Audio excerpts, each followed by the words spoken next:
ഗുരവേ ഗൗരചന്ദ്രായ രാധികായ തദാലയ കൃഷ്ണായ കൃഷ്ണഭക്തായ തദ്ഭക്തായ നമോ നമഃ.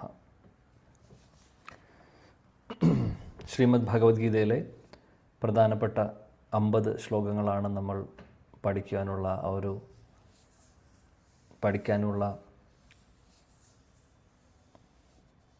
ഒരു ആഗ്രഹത്തോടു കൂടി നമ്മൾ തുടങ്ങിയിട്ടുള്ളത്. 10 ശ്ലോകങ്ങൾ നമ്മൾ ആദ്യത്തെ സെക്ഷനിൽ പഠിച്ചു. ഇനി ജ്ഞാനം, അല്ലെങ്കിൽ ജ്ഞാനം എന്നിവിടെ ഉദ്ദേശിക്കുന്നത് ജ്ഞാനയോഗം എന്ന് പറയാൻ സാധിക്കില്ല.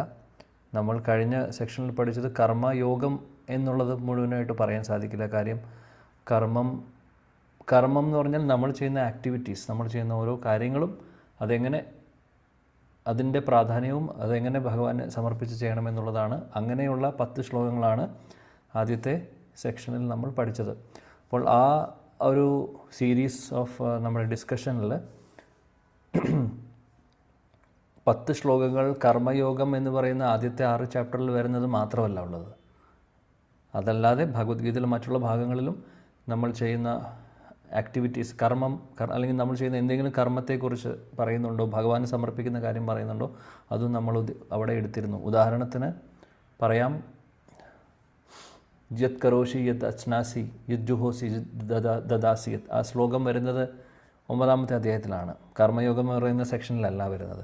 എന്നാലും അവിടെ ഭഗവാൻ പറയുന്നുണ്ട് നമ്മുടെ ഓരോ ഇന്ദ്രിയങ്ങളും അല്ലെങ്കിൽ ചെയ്യുന്ന ഓരോ കാര്യവും ഭഗവാന് സമർപ്പിക്കുക എന്നുള്ളത്. അതുകൊണ്ട് ആ ശ്ലോകം നമ്മുടെ ആ കർമ്മ എന്ന് പറയുന്ന സെക്ഷനിൽ നമ്മൾ ചർച്ച ചെയ്തു.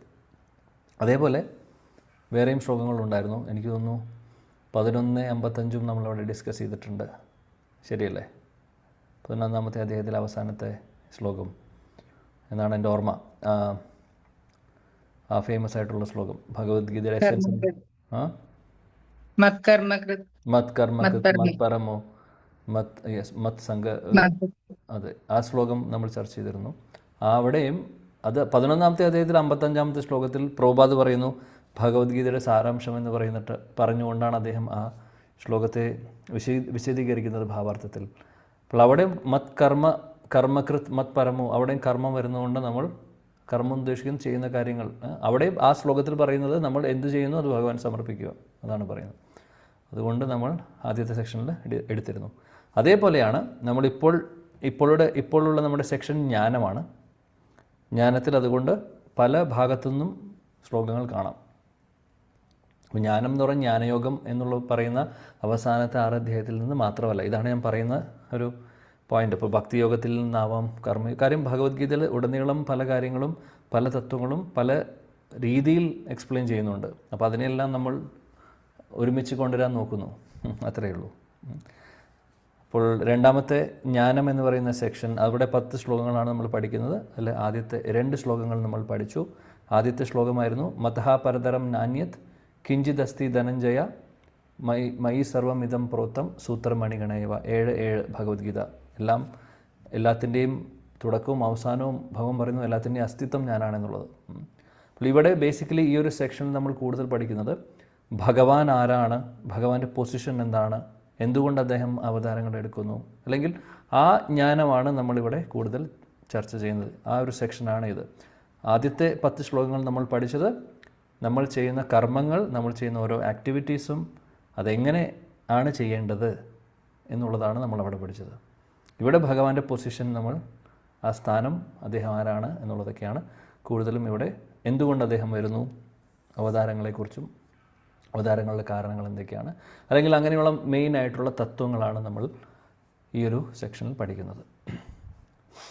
അപ്പോൾ കർമ്മ എന്ന് പറയുന്ന ജ്ഞാനം എന്ന് പറയുന്ന സെക്ഷൻ നമ്മൾ മത്ത പരതരം ജ്ഞാന്യത്ത് പഠിച്ചതിന് ശേഷം പിന്നെ നമ്മൾ പഠിക്കുന്നത് 4-7 യഥാ യഥാ ഹി ധർമ്മസ്യ ഗ്ലാനിർഭവതി ഭാരത അഭ്യുത്ഥാനം അധർമ്മസ്യ തദാത്മാനം സൃജാമ്യഹം. കഴിഞ്ഞ ക്ലാസ്സിൽ എന്ന് പറഞ്ഞാൽ എന്നാണോ അവസാനത്തെ ഈ ഒരു ഡിസ്കഷൻ ഉണ്ടായിരുന്നത് അന്ന് നമ്മൾ ചർച്ച ചെയ്തിരുന്നു. എപ്പോഴാണോ ധർമ്മത്തിന് ഗ്ലാനി സംഭവിക്കുന്നത് അന്ന് ഞാൻ അവതരിക്കും എന്ന് ഭഗവാൻ പറയുന്നു. ധർമ്മത്തിന് ഗ്ലാനി സംഭവിക്കുന്നു, കൂട്ടത്തിൽ അധർമ്മം കൂടുതൽ വളരുന്നു. ധർമ്മം ഗ്ലാനി സംഭവിക്കുമ്പോൾ തീർച്ചയായിട്ടും അധർമ്മം വളരും. ആ സമയത്ത് ഞാൻ അവതരിക്കുന്നു എന്ന് ഭഗവാൻ പറയുന്നു. അപ്പോൾ അതുമായിട്ട് സംബന്ധിച്ച എനിക്ക് തോന്നുന്നു കഥകൾ നമ്മൾ ചർച്ച ചെയ്തില്ല എന്നാണ് എൻ്റെ ഓർമ്മ. നമ്മൾ സാധാരണ ഒരു തത്വം പറഞ്ഞതിന് ശേഷം അല്ലെങ്കിൽ ഒരു ശ്ലോകം പഠിച്ചാൽ അതുമായിട്ട് കണക്ട് ചെയ്യാവുന്ന പുരാണങ്ങളിൽ നിന്നുള്ള കഥയും നമ്മൾ ഡിസ്കസ് ചെയ്യുന്നുണ്ടായിരുന്നു.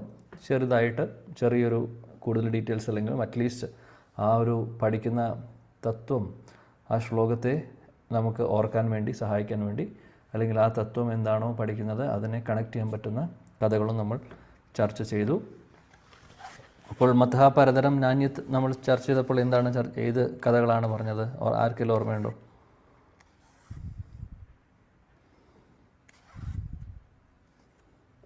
പറഞ്ഞിരുന്നോ അതോ പറഞ്ഞിട്ടില്ലേ?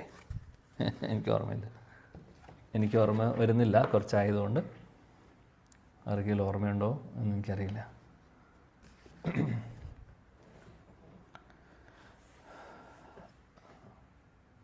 ഓർമ്മയില്ല, കാര്യം കുറച്ച് ഗ്യാപ്പായി അതുകൊണ്ട്.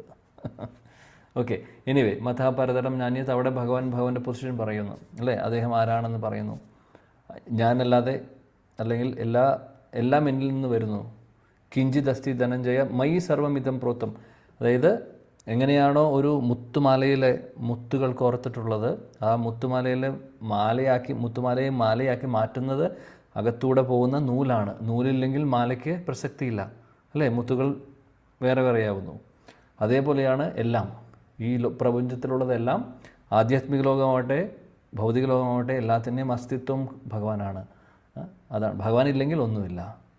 എങ്ങനെയാണോ ആ നൂലിൻ്റെ പ്രാധാന്യം, നൂലുള്ളത് കൊണ്ടാണ് അത് മാലയാവുന്നത്, അല്ലെങ്കിൽ അത് മുത്തുമാല എന്ന് നമുക്ക് വിളിക്കാൻ സാധിക്കില്ല. അതേപോലെ ഇത് മുഴുവനും, ഈ ലോകവും ഭഗവാന്റെ ലോകവും എല്ലാത്തിൻ്റെയും അസ്തിത്വം ഭഗവാനാണ്. എല്ലാം വരുന്നത് അദ്ദേഹത്തിൽ നിന്നാണ്. അഹം സർവസ്യ പ്രഭവഃ മതഃ സർവം പ്രവർത്തതേ ഇതി മത്വ ഭജന്തേ മാം. ഈ ശ്ലോകവും 10ാമത്തെ അധ്യായത്തിൽ വരുന്നതാണ്. അവിടെയും പറയുന്നു അഹം സർവസ്യ പ്രഭവഃ, അതായത് എല്ലാം വരുന്നത് എന്നിൽ നിന്നാണ് എന്നുള്ളത്. ഭൗതിക ലോകമാവട്ടെ ആധ്യാത്മിക ലോകമാവട്ടെ എല്ലാം.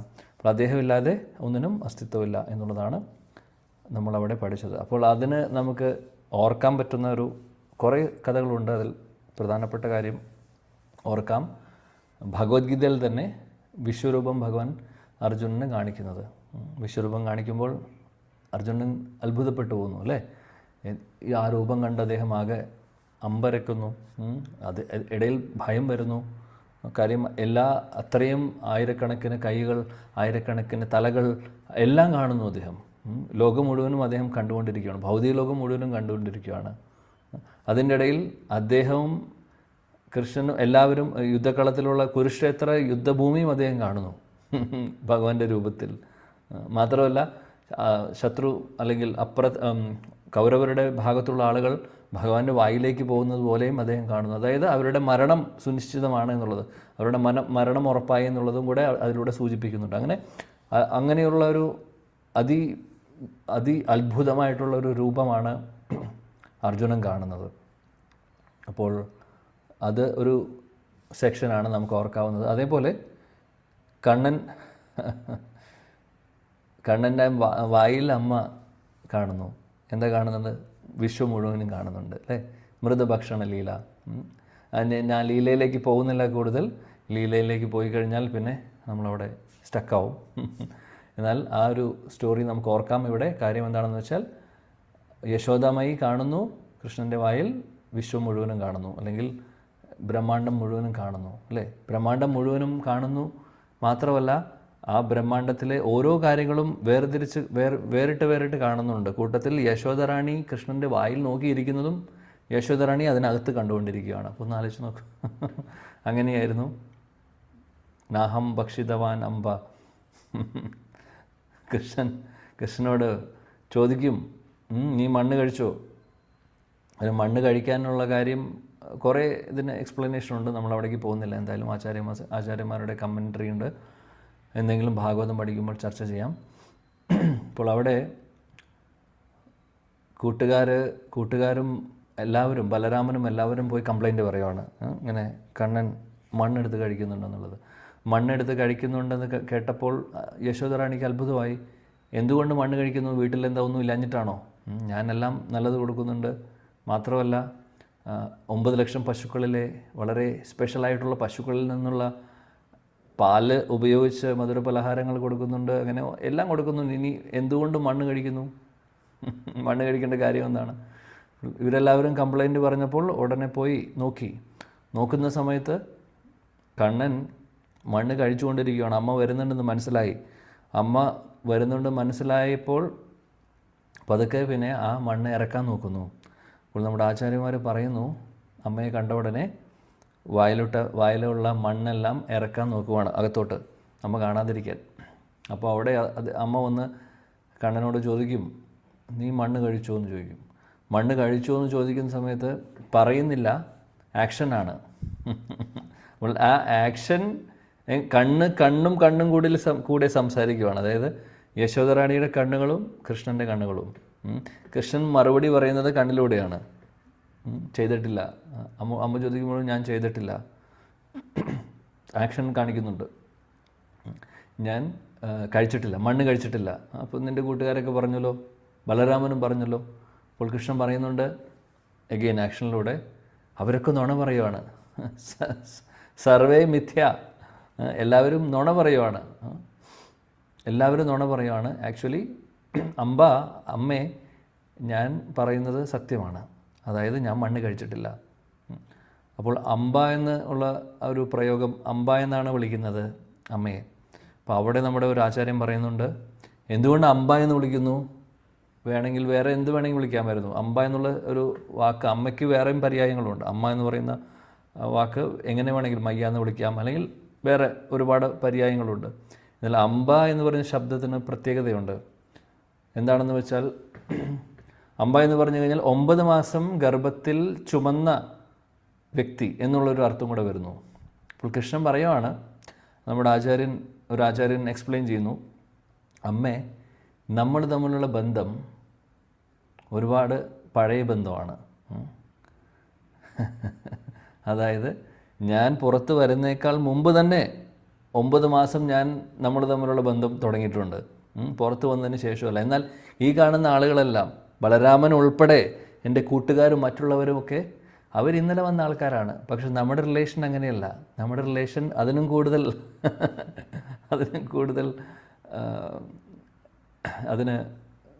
കൂടുതൽ ബന്ധമുണ്ട്. അതുകൊണ്ട് അമ്മ എന്നെ 9 മാസം ഗർഭം ചുമന്നതാണ്. അതുകൊണ്ട് നമ്മുടെ റിലേഷൻ സാധാരണ പോലെയല്ല എന്ന് പറഞ്ഞ് അദ്ദേഹം പറയുവാണ്. അതുകൊണ്ട് ഞാൻ പറയുന്നതാണോ അമ്മയ്ക്ക് വിശ്വാസം, അതോ ഇവർ പറയുന്നതാണോ വിശ്വാസം? ഇതാണ് ആൾ പറയുന്നത്.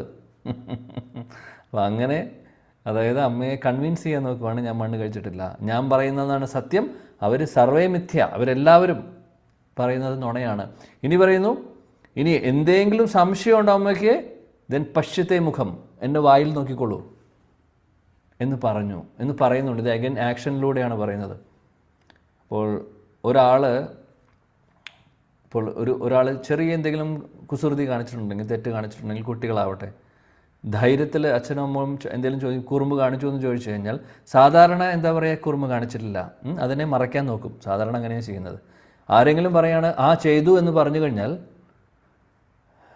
അമ്മയ്ക്കും അച്ഛൻ ആ സത്യം എന്താ പറയുക, അങ്ങനെ അപ്പോൾ അത്രയും ധൈര്യത്തിൽ ചെയ്തു എന്ന് പറയുക, അല്ലെങ്കിൽ ഇല്ല എന്ന് നമ്മൾ പറയുകയാണ്. ഇല്ല എന്നുള്ളത് വളരെ കൺവിൻസിങ് ആയിട്ട് പറയുമ്പോൾ, വേണമെങ്കിൽ സംശയം ഉണ്ടെങ്കിൽ നോക്കിക്കോളൂ എന്ന് പറയുകയാണ്.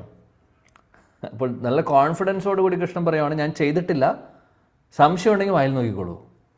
അങ്ങനെ പറയുമ്പോൾ ഓട്ടോമാറ്റിക്കലി കേൾക്കുന്ന ആൾക്ക് തോന്നും, ഇത്രയും കോൺഫിഡൻസോട് കൂടി പറയുവാണ്, വേണമെങ്കിൽ വായിൽ നോക്കിക്കോളാനും പറയുന്നുണ്ട്, അതിൻ്റെ അർത്ഥം അവൻ ചെയ്തിട്ടുണ്ടാവില്ല.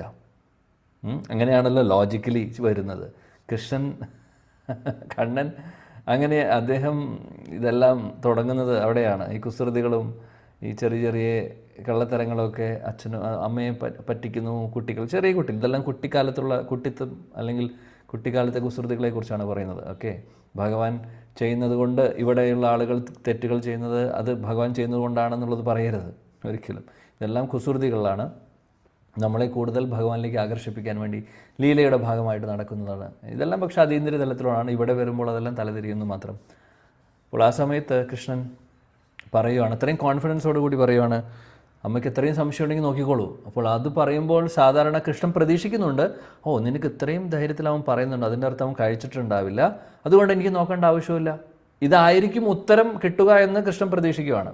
എന്നിട്ട് അങ്ങനെയാണ് കണ്ണൻ പറയുന്നത്. ഇത് അമ്മയാണെങ്കിൽ എന്ത് പറഞ്ഞു? ശരി, നീ എന്നാൽ ഞാൻ കാണട്ടെ എന്ന് പറഞ്ഞു. അപ്പോൾ പ്രശ്നമായി. എന്നാൽ വായ തുറക്കാൻ പറഞ്ഞു. കൃഷ്ണൻ പ്രതീക്ഷിച്ചില്ല അങ്ങനെ ഒരു ചോദ്യം, അങ്ങനെ ഒരു കാര്യം അമ്മയിൽ നിന്ന് പ്രതീക്ഷയില്ല. അമ്മ ഓക്കെ, നീ സത്യമാണ് പറയുന്നത്, എനിക്ക് മനസ്സിലായി, സാരമില്ല, മോൻ അവിടെ ഇരുന്നോളൂ, മോൻ കളിച്ചോളൂ, അങ്ങനെ പറയുന്നു പ്രതീക്ഷിച്ചിട്ടാണ് പറയുന്നത്. വേണമെങ്കിൽ സംശയം ഉണ്ടെങ്കിൽ പശ്യത്തെ മുഖം എന്ന് പറഞ്ഞത് വേണമെങ്കിൽ നോക്കിക്കോളൂ. അമ്മ പറഞ്ഞു എനിക്ക് കാണിച്ചു തരാൻ പറഞ്ഞു. പെട്ടുപോയി. ഇനി എന്ത് ചെയ്യും? വായിലാണെങ്കിൽ മണ്ണുണ്ട്, ഇറക്കിയിട്ടില്ല. കാര്യം കുട്ടിയാണ്. അങ്ങനെ പെട്ടെന്നൊരു സംഭവം കൊടുത്തു കഴിഞ്ഞാൽ കുട്ടികളെങ്ങനെയാണ് കുറേ നേരം അത് വായിൽ വെച്ചിട്ട് അങ്ങനെ പെട്ടെന്ന് ഇറക്കില്ല, അവർക്കിപ്പോൾ സാധിക്കില്ല. കൃഷ്ണനും അതേപോലെ ഈ മണ്ണെല്ലാം, അത് മാത്രമല്ല വൃന്ദാവനത്തിലെ മണ്ണാണ്, വൃന്ദാവനത്തിലെ രജ്ജാണ്. വൃന്ദാവനത്തിലെ രജ്ജ് എടുത്ത് അദ്ദേഹം ഇങ്ങനെ ആസ്വദിച്ചുകൊണ്ടിരിക്കുകയാണ്. കാര്യം അദ്ദേഹത്തിൻ്റെ ഭക്തരുടെ പാദധൂലികളാണ് അതെല്ലാം. ഭഗവാന്റെ പാദധൂലിയായിട്ട് കണക്കാക്കി ഭക്തരെല്ലാം വൃന്ദാവനത്തിലെ രജ്ജ് എടുത്ത് ശരീരത്തിൽ തേക്കുന്നു നമ്മളെല്ലാവരും. എന്നാൽ അതേ പാദധൂലി, അതേ വൃന്ദാവനത്തിലെ രജ്ജ് അല്ലെങ്കിൽ മണ്ണെടുത്ത് കൃഷ്ണൻ കഴിക്കുന്നു. കൃഷ്ണൻ കഴിക്കുന്നത് കൃഷ്ണൻ്റെ പാദത്തിലെ ആ ഒരു അമൃതിന് വേണ്ടിയിട്ടല്ല. അദ്ദേഹം കാര്യം അവിടെ ഭക്തർ നടക്കുന്നുണ്ട്, അദ്ദേഹത്തിൻ്റെ പരിശുദ്ധ ഭക്തരെല്ലാവരും നടക്കുന്നു വൃന്ദാവനത്തിലൂടെ. അവരുടെ പാദധൂലി എടുത്ത് അദ്ദേഹം കഴിക്കുകയാണ്, അതിൻ്റെ രുചി അറിയാൻ വേണ്ടി. ഹരികൃഷ്ണ. അതാണ് നമ്മുടെ ബ്രജേന്ദ്രനന്ദൻ ശ്യാമസുന്ദർ. ഭക്തശിരോമണിയാണ്, ഭക്തവത്സലനാണ്. ഭക്തർക്ക് വേണ്ടി എന്തും ചെയ്യാൻ, ഭക്തരെ സേവിക്കാനുള്ള അവസരം നോക്കിക്കൊണ്ടിരിക്കുകയാണ് കൃഷ്ണൻ. അപ്പോൾ അങ്ങനെ കഴിച്ചുകൊണ്ട് ആസ്വദിച്ച് കഴിക്കും, അങ്ങനെ പെട്ടെന്ന് ഇറക്കുന്നില്ല. സമാധാനമായിട്ട് ഇങ്ങനെ ആസ്വദിച്ച് ടേസ്റ്റ് ചെയ്ത് കഴിച്ചുകൊണ്ടിരിക്കുകയാണ് ഭക്തരുടെ പാദധൂലി. ആ സമയത്താണ് അമ്മ പറയുന്നത് കാണിച്ചു തരാൻ. ഇനി എന്തു ചെയ്യും? അപ്പോൾ ഇനി ഇറക്കിയേ പറ്റൂ, ഇറക്കണമെങ്കിൽ സമയം വേണം കുറച്ച്, അല്ലേ? അപ്പോൾ ആ സമയത്തിന് ഗ്യാപ്പിലാണ് ഇതെല്ലാം പറയുന്നത് ആക്ച്വലി. ഇനി എങ്ങാനും അമ്മ ചോദിച്ചു കഴിഞ്ഞാൽ വായ തുറക്കണം എന്നുള്ളൊരു സംശയം അദ്ദേഹത്തിന് വന്നിരുന്നു.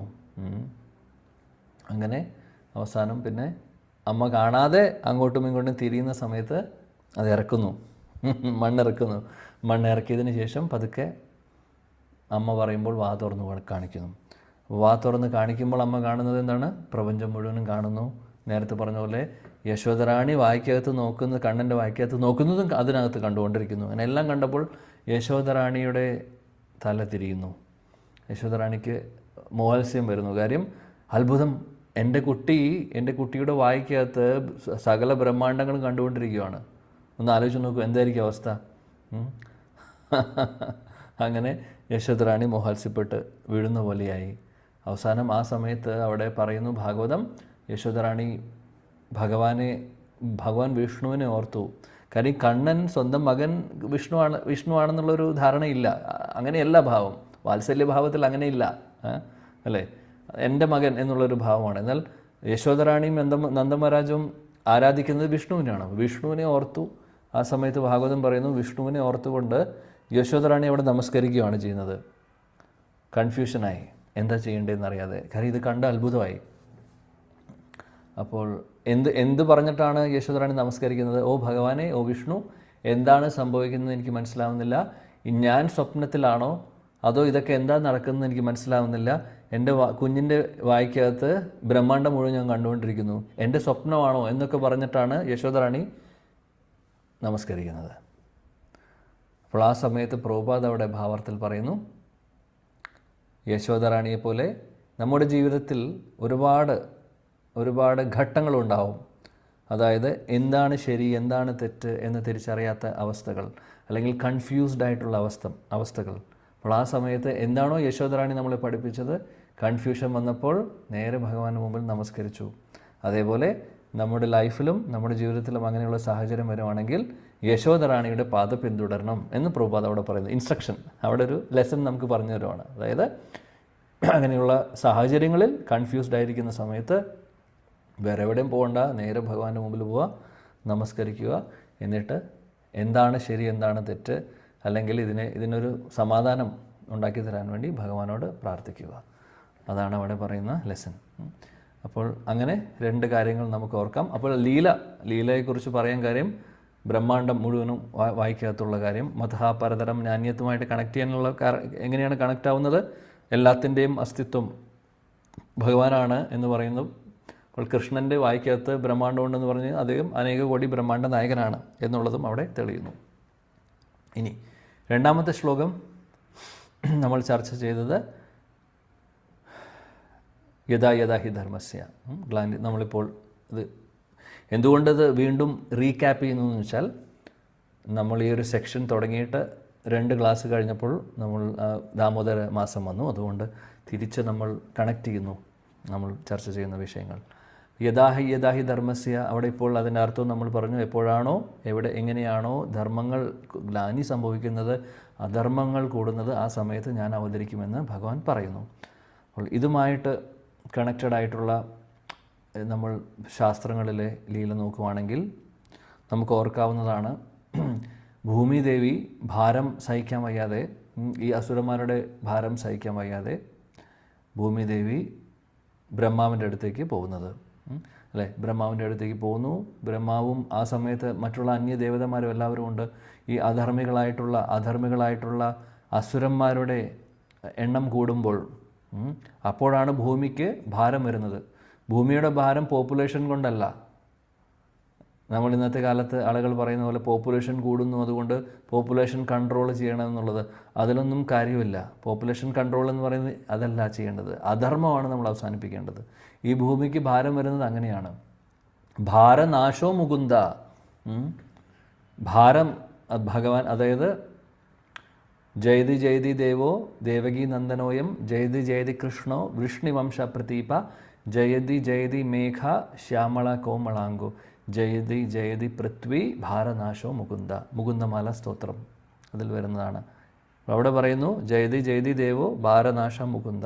ഈ ലോകത്തിലെ അല്ലെങ്കിൽ ഈ ഭൂമിയുടെ ഭാരം കുറയ്ക്കുന്നു ഭഗവാൻ. അതിൻ്റെ അർത്ഥം അധർമ്മത്തെ അവസാനിപ്പിക്കുന്നു എന്നാണ് ഉദ്ദേശം. അല്ലാതെ ആളുകളുടെ എണ്ണം കുറയ്ക്കുക, പോപ്പുലേഷൻ ആളുകൾ കൂടുതലുള്ള ആളുകാരെ അദ്ദേഹം കൊന്ന് അവസാനിപ്പിക്കുന്നു എന്നല്ല, അതല്ല അതിൻ്റെ അർത്ഥം. പ്രഭുപാദ് പറയുന്നുണ്ട്, ശാസ്ത്രങ്ങൾ പറയുന്നുണ്ട്, ഇവിടുത്തെ പോപ്പുലേഷൻ ഒരിക്കലും ഈ ഭാരം കൂട്ടുന്നില്ല. കാര്യം ജീവാത്മാക്കൾ ഒരിക്കൽ സൃഷ്ടി നടത്തിയിട്ടുണ്ട്. നമ്മുടെ മഹാവിഷ്ണു സൃഷ്ടി നടത്തുന്ന സമയത്ത് ഓൾറെഡി എല്ലാവരും ഉണ്ട് ഇവിടെ. എത്ര ജീവാത്മാക്കളുണ്ടോ അത്രയും ജീവാത്മാക്കൾ ഓൾറെഡി ഉണ്ട്. ഇനി അവർക്ക് ശരീരമുണ്ടോ ശരീരമില്ലേ എന്നുള്ളത് മാത്രമേ ഉള്ളൂ. അതുകൊണ്ട് ഓൾറെഡി ഉള്ളതാണ്. അപ്പോൾ പോപ്പുലേഷൻ കൂടുക എന്ന് പറയുന്നതിന് അർത്ഥം വരുന്നില്ല. ചിലവർക്ക് ശരീരം ഉണ്ടാവും, ചിലവർക്ക് ശരീരം ഉണ്ടാവില്ല. ചിലവർ മൃഗങ്ങളുടെ ശരീരമാവാം, ചെടികളാവാം, മരങ്ങളാവാം, മനുഷ്യരാവാം, ദേവതമാരാവാം, അസുരന്മാരാവാം, രാക്ഷസന്മാരാവാം, ഗന്ധർവരാവാം, കിന്നരന്മാരാവാം, എന്തു വേണമെയാവാം. അപ്പോൾ അത് ആ എണ്ണം കൂടിയുകൊണ്ട് ഒരിക്കലും കൂടുന്നില്ല. അത് എപ്പോഴും കോൺസ്റ്റൻ്റ് ആയിട്ട് നിൽക്കുന്നു. ശരീരങ്ങൾ ആളുകളുടെ മാറുന്നു, അതിൽ കുറേ പേര് തിരിച്ചു പോകുന്നു. പക്ഷേ അപ്പോൾ നമ്മൾ വിചാരിക്കുന്നു ഇതിന് എവിടെയെങ്കിലും അവസാനം ഉണ്ടാവുമോ എന്നുള്ളത്. അതായത് ഒരു സമയം വരുമ്പോൾ എല്ലാ ആത്മാക്കളും പോയി കഴിഞ്ഞാൽ, ഭഗവാന്റെ അടുത്ത് പോയാൽ പിന്നെ ഈ ലോകം കാലിയാവും എന്നുള്ളത്. എന്തായാലും അങ്ങനെ സംഭവിക്കില്ല. ഈ ഒരു ചോദ്യം ചൈതന്യ മഹാപ്രഭുവും ഹരിദാസ് ഠാക്കൂറും തമ്മിലുള്ള ഒരു കോൺവെർസേഷനിൽ ചൈതന്യ ചരിതാമൃതത്തിൽ പറയുന്നുണ്ട്. അവിടെ ഭഗവാന്റെ നാമം ജപിച്ച് എല്ലാവരും ഭഗവാന്റെ അടുത്തേക്ക് തിരിച്ചു പോകുമെന്നുള്ളത് പറയുന്ന സമയത്ത് ഈ ഒരു പോയിന്റ് ക്ലാരിഫൈ ചെയ്യുന്നുണ്ട്. അവിടെ പറയുന്നുണ്ട്, കാര്യം അത്രമാത്രം ജീവജാലങ്ങളുണ്ട്, അത്രമാത്രം ജീവാത്മാക്കളുണ്ട് ഈ ലോകത്ത്. ഈ ബ്രഹ്മാണ്ടത്തിൽ മാത്രമല്ല, അനേക കോടി ബ്രഹ്മാണ്ടങ്ങളുണ്ട്, എല്ലായിടത്തും ഉണ്ട്. സോ ഇവിടെ ആളുകൾക്ക് കുറവ് ഒരിക്കലും ഉണ്ടാവില്ല. എത്ര ആളുകൾ തിരിച്ചു പോയാലും അത്രയും തന്നെ ആളുകൾ ഇവിടെ ഉണ്ടാവും. കാര്യം അങ്ങനെയാണ്, അത്ര അധികം ജീവാത്മാക്കളുണ്ട് ഈ ഭൗതിക ലോകത്തിൽ, മുഴുവനും ബ്രഹ്മാണ്ടങ്ങൾ എടുക്കുകയാണെങ്കിൽ. അപ്പോൾ അതാണ് അപ്പോൾ പറഞ്ഞത് എന്താണെന്ന് വെച്ചാൽ, ധർമ്മത്തിന് ഗ്ലാനി സംഭവിക്കുമ്പോഴാണ് ഭാരം കൂടുന്നത്. അല്ലെങ്കിൽ ഭാരം കൂടുന്ന പ്രശ്നം ഇവിടെ വരുന്നില്ല. ഓൾറെഡി എല്ലാം താങ്ങുവാനുള്ള ഒരു ശക്തിയും എല്ലാം ഭൂമിദേവിക്കുണ്ട്. ഭൂമിദേവി സന്തോഷമായിട്ടിരിക്കുന്നു. അധർമ്മമല്ല, ധർമ്മം ഇവിടെ പ്രചരിക്കുന്ന സമയത്ത്, ധർമ്മം ആളുകൾ ഫോളോ ചെയ്യുമ്പോൾ, യുധിഷ്ഠിര മഹാരാജാവ് ഭരിക്കുന്ന സമയത്ത്, പരീക്ഷത്ത് മഹാരാജാവ് ഭരിക്കുന്ന സമയത്ത്, പൃഥു മഹാരാജ് ഭരിക്കുന്ന സമയത്ത്, ഇവർ ഭരിക്കുന്ന സമയത്തൊക്കെ, ഭൂമി ഈ ലോകം മുഴുവനും ഭരിക്കുന്ന സമയത്ത് എല്ലാം ആവശ്യത്തിനേക്കാൾ കൂടുതലായിരുന്നു. അതായത് സുലഭമായിരുന്നു. ആവശ്യത്തിനേക്കാൾ കൂടുതൽ ഭക്ഷണം, ആവശ്യത്തിനേക്കാൾ കൂടുതൽ പാല്, എല്ലാ ഉൽപ്പന്നങ്ങളും കൂടുതലായിരുന്നു. ഐശ്വര്യം നിറഞ്ഞു നിൽക്കുന്ന സമയം, സമ്പൽ സമൃദ്ധി. കാരണം എന്താണ്? ഈ രാജാക്കന്മാർ, ലോകം ഭരിച്ചിരുന്നവരൊക്കെ ഭക്തരായിരുന്നു, രാജഋഷികളായിരുന്നു. അതുകൊണ്ടായിരുന്നു എല്ലാം ഭംഗിയായിട്ട് നടക്കുന്നുണ്ടായിരുന്നത്. എന്നാൽ അസുരന്മാരുടെ എണ്ണം കൂടുമ്പോൾ ഭൂമിക്ക് ഭാരമായി മാറുന്നു. ആ സമയത്താണ് ഭൂമിദേവി ദേവതമാരുടെ അടുത്ത് പോകുന്നത്, ബ്രഹ്മാവിൻ്റെ അടുത്ത് പോകുന്നതും എന്തെങ്കിലും ഒരു വഴി കാണിക്കൂ, ഇവിടെ സഹിക്കാൻ പറ്റുന്നില്ല, അധർമ്മികൾ കൂടുന്നു. അങ്ങനെ എല്ലാ ദേവതമാരുടെ അഭിപ്രായം അത് തന്നെയാണ്. അങ്ങനെ എല്ലാവരും കൂടെ ബ്രഹ്മാവിൻ്റെ അടുത്ത് പോയി അവസാനം ബ്രഹ്മാവ് വിഷ്ണുവിൻ്റെ അടുത്ത് പോകുന്നു. പിന്നെ അവിടെ നിന്ന് അശരീരി കേൾക്കുന്നതൊക്കെ നമ്മൾ കേട്ടിട്ടുണ്ടാവും. കൃഷ്ണൻ അല്ലെങ്കിൽ വിഷ്ണു പറയുന്നു ഞാൻ അവതരിക്കും എന്ന് അദ്ദേഹം പറയും. അങ്ങനെ പല അവതാരങ്ങളും അങ്ങനെ നടക്കുന്നുണ്ട്. അപ്പോൾ അത് നമുക്ക് ഓർക്കാം. അതേപോലെ വരാഹദേവൻ്റെ അവതാരം നമുക്കിവിടെ ഓർക്കാവുന്നതാണ്. വരാഹദേവൻ്റെ അവതാരത്തിലും ഭാഗവതത്തിൽ 2 അവതാരങ്ങൾ പറയുന്നുണ്ട്. ഒന്ന് ഭൂമിദേവി അല്ലെങ്കിൽ ഭൂമണ്ഡലം ആ ഒരു ഓർബിറ്റിൽ നിന്ന് ഇളകും, അല്ലെങ്കിൽ അതിൻ്റെ സ്ഥാനത്ത് നിന്ന് മാറും. അങ്ങനെ ഗർഭോദക സമുദ്രത്തിലും അത് മുങ്ങിക്കിടക്കുന്ന ഒരു സമയം വരും. ആ സമയത്ത് ആ ഭൂമണ്ഡലത്തെ എടുക്കാൻ വേണ്ടി ഭഗവാൻ അവതരിക്കുന്നു. ആരായിട്ട്?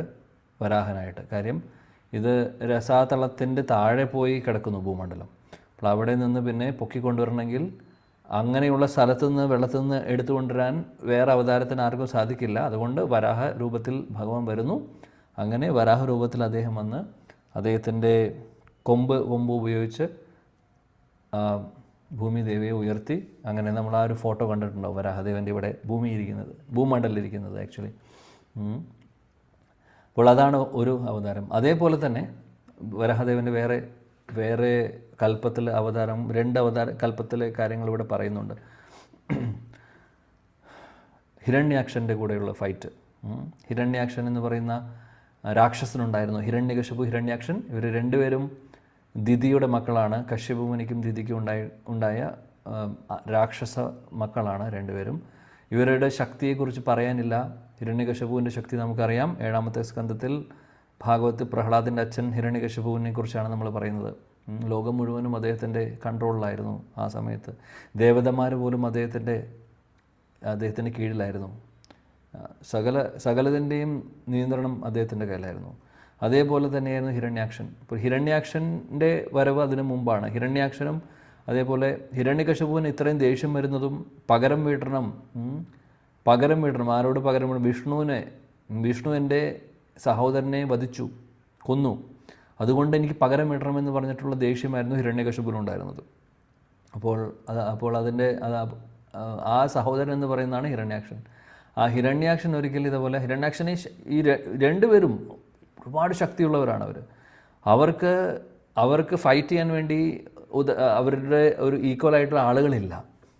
അങ്ങനെ ഒരിക്കൽ ഹിരണ്യാക്ഷൻ തപ്പിക്കൊണ്ടിരിക്കുകയാണ്. ആരെങ്കിലും എനിക്ക് പറ്റാവുന്ന ആളുകളുണ്ടോ ഫൈറ്റ് ചെയ്യാൻ, യുദ്ധം ചെയ്യാൻ വേണ്ടി?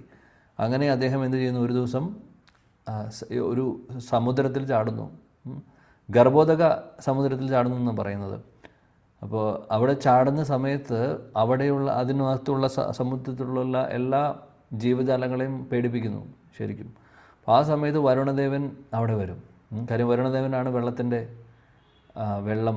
വെള്ളത്തിൻ്റെ ദേവൻ അല്ലേ? വരുണദേവൻ പ്രത്യക്ഷപ്പെടും.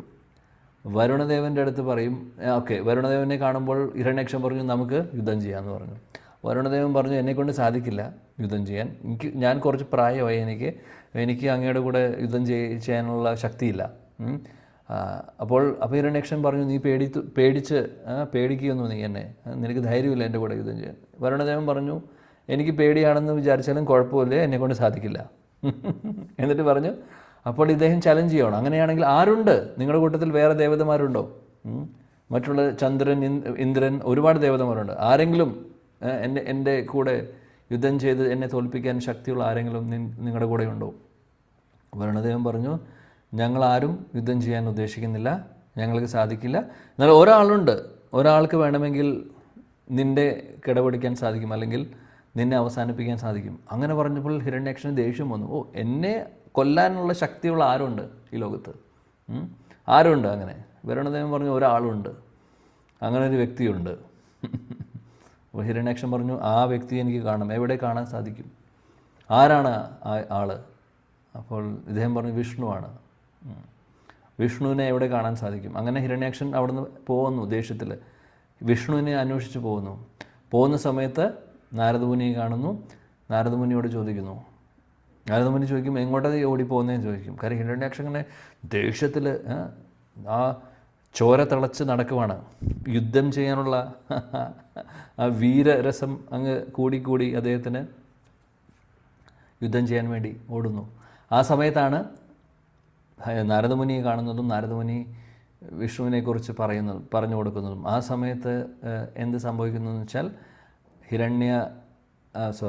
വരാഹദേവൻ, ഇതൊരു സീക്വൻസ് ആയിട്ട് പറയാൻ പറ്റില്ല, അത് 2 കൽപ്പത്തിലെ കഥകൾ ഒരുമിച്ചായിരിക്കും ഒരുപക്ഷെ. അതുകൊണ്ട് എങ്ങനെയെന്നുള്ളൊരു ക്വസ്റ്റ്യൻ ചിലപ്പോൾ വരും, പക്ഷേ അത് അതിൻ്റെ ഒരു ഫ്ലോയിൽ മനസ്സിലാക്കുക. അപ്പോൾ അവിടെ പറയുന്ന നാരദമുനി പറയുന്നു ഇങ്ങനെ വിഷ്ണു വരാഹ രൂപത്തിൽ അവതരിച്ചിട്ടുണ്ട്.